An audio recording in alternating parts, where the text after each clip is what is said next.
গরম গরম ভাতের সাথে ঘি খেতে মাঝে মাঝে বেশ ভালোই লাগে। আবার বিভিন্ন রান্নাতেও কিন্তু আমরা ঘি ব্যবহার করে থাকি, কিন্তু বাজার থেকে আমরা ঘিয়ের যে বোতলটা কিনে আনি তার ভেতরে ঘিটা যে কতটুকু ভালো বা কতটুকু পিওর সেই ব্যাপারে কিন্তু একটা সন্দেহ আমাদের থেকেই যায়। বিশুদ্ধ ঘি, একেবারে বিশুদ্ধ ঘি সর ছাড়াও আমরা বাড়িতে কিভাবে বানিয়ে নিতে পারি সেটাই দেখালাম।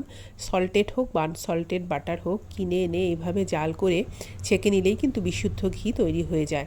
এখন তো আমাদের বাড়িতে সবার বাড়িতে গরুর দুধ আসে না, সেই জন্য সর তোলার ব্যাপারটা যেটা আগে আমাদের মা দিদিমারা করতো সেটা কিন্তু এখন আর আমরা পারি না, চাইলেও পারি না। সেই জন্য যদি আমরা ভালো বা পিওর ঘি খেতে চাই তাহলে সব থেকে ভালো বুদ্ধি হলো এভাবে বাটার কিনে এনে জাল করে ছেঁকে নেওয়া।